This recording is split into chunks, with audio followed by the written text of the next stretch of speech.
Do you think of love, sex, and commitment as transactional? Let's explore that question and the benefits in seeing how relationships mirror everyday life.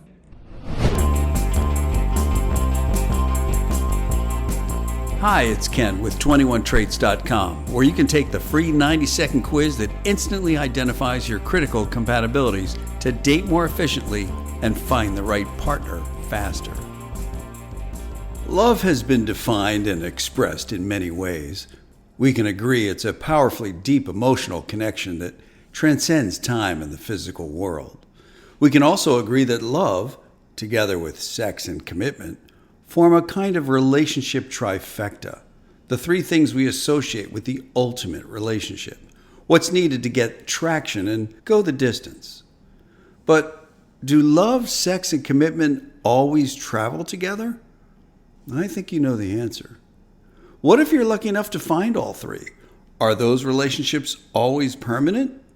You know the answer to that one as well. Love, sex, and commitment may be the holy grail for many of us, but there are other cups to drink from. For their part, dating apps categorize your intentions primarily by length of time, short-term, long-term, and so on. Those are helpful, but not specific enough.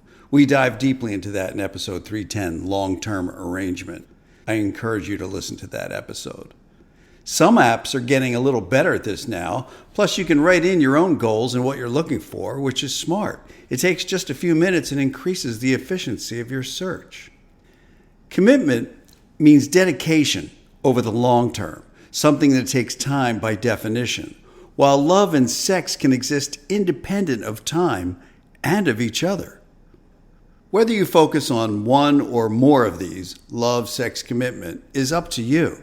For instance, at any given point in your dating life, you may want an intimate, long-term companion.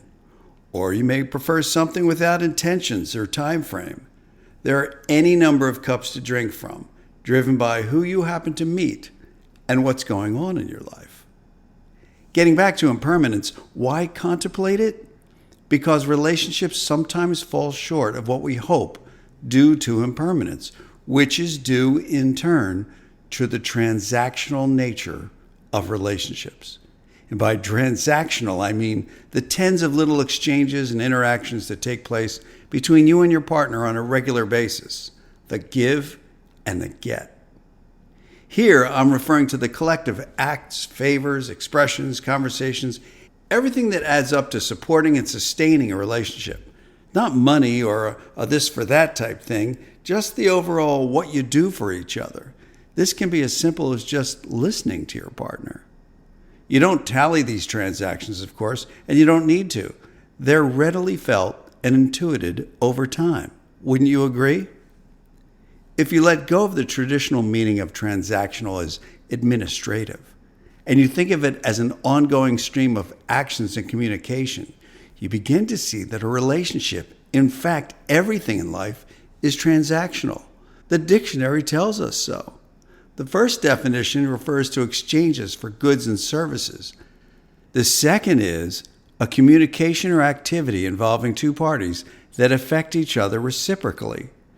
That's not my view. It's Merriam-Webster's definition, and it speaks directly to the transactional nature of love, sex, commitment, in fact, everything that contributes to a relationship.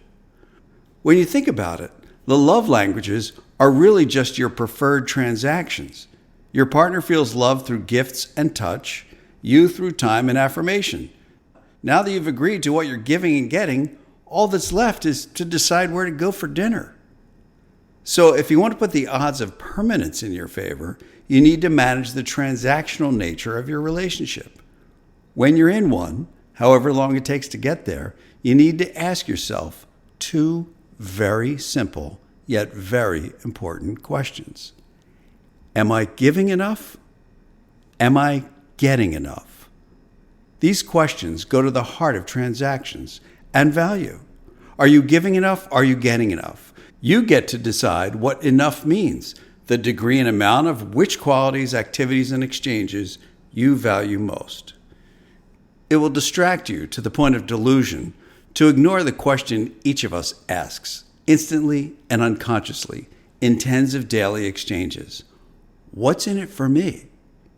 This question gets to a basic human truth, one that cuts across every aspect of our lives. We ask ourselves this in relationships, sometimes consciously, sometimes without thinking. You ask this. Your partner asks this. Everyone asks this. What's in it for me is second only to unconsciously asking yourself whether something can hurt you. But whether we think about it or not, we're always in self-preservation mode. This extends all the way to our connection with others. Am I safe? Am I loved? Am I respected? Am I giving and getting as I should? But why contemplate the transactional nature of relationships? In a word, value. In a few more words, improving how you assess the value of your relationship and of your partner as relates to your needs. This may not be something you consciously or regularly think about, but all of the interpersonal transactions or exchanges with your partner impact the emotional investment you make in them. You might sense withdrawal, or you might be withdrawing yourself, for instance. The degree to which you and your partner are giving is so important. It's one of the qualities we evaluate on the quiz at 21traits.com. It might even be one of your critical compatibilities.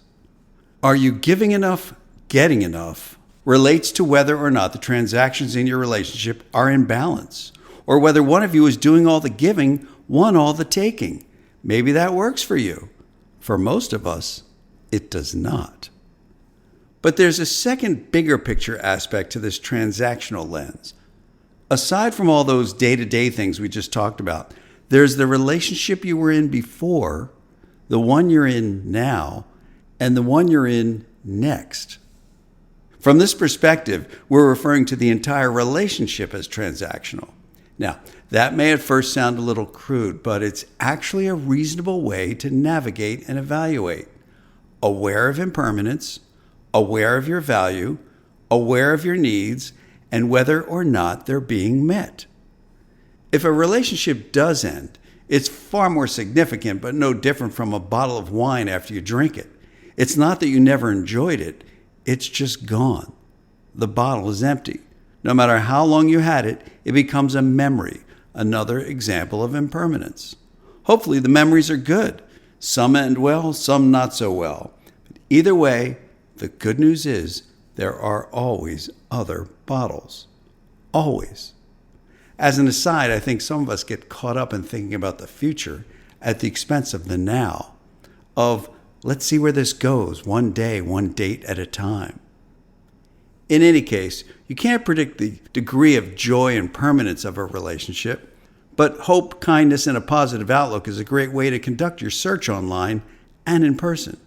You can always take a break, but there's no reason to give up. Another point on relationships as transactional, not just in the day-to-day, but in an overall sense, is this.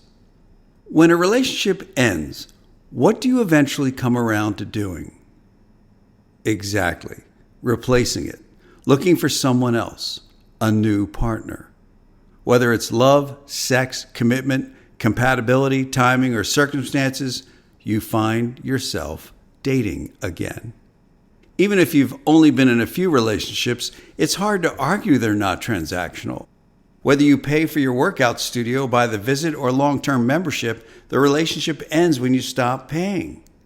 Again, a less significant analogy, but it speaks to impermanence in life. We can add jobs, lifestyles, businesses, physical and mental shape, friendships, our point of view, and countless other things in our lives that are impacted by change and impermanence. I'd like to draw a parallel between managing modern relationships and a religion and philosophy that goes back to the 5th century, the Buddhist mindset. You're probably familiar with some of its core tenets. Everything changes. There is suffering, often due to attachment. We should be good to others and be ethical. And two other concepts we've been discussing here, impermanence and reciprocity. Another way of saying keep your transactions in balance. Giving enough, getting enough. Much of this philosophy is evocative of dating and relationships, don't you think? I'm tempted to suggest you date like a Buddhist, but I'm not sure if that's improper. I mean it in a completely positive sense, of course. It's the emphasis on change, suffering, impermanence, and reciprocity that resonate most for me in this context. As to reciprocity, transactions of giving and getting, I'd like to propose a way of thinking that might help you visualize and create opportunities to keep this transactional nature of your relationship in balance. I call it the sacred center. Think of this as the space that connects you and your partner, where tangible and intangible things are exchanged. Words, actions, gifts, favors, everything you give and get, transact, if you will, to make the relationship more enjoyable, supportive, loving, caring, and thoughtful. It's where understanding and empathy are freely exchanged, where you're consistently enhancing each other. The sacred center must be nurtured regularly so it can remain the safe, special, sanctified space that is the relationship, where transactions of all kinds take place. Little things, big things, mundane to critical, from, "Can you pass the coffee?" to, "I think you need to take me to the emergency room." So, what transactions do you value most in a relationship? Put another way, what are some of the things you'd miss the most? Are they feelings, experiences? Is it partnership, support, companionship? Is it intimacy, physical and otherwise? These are the things you should be clear about with yourself and your partner. We all know impermanence is real, but to the extent we keep our exchanges in balance, we have a better chance of neutralizing it. Applying the concepts we've outlined in this episode will improve the efficiency of your search, help you find the right person faster, and maintain the relationship once you're in it. It all ties back to self-awareness and appreciating the transactional value in a relationship, what you're looking to get and willing to give. Make sure you follow our podcast, share it with friends, and take the quiz at 21traits.com. See you next time.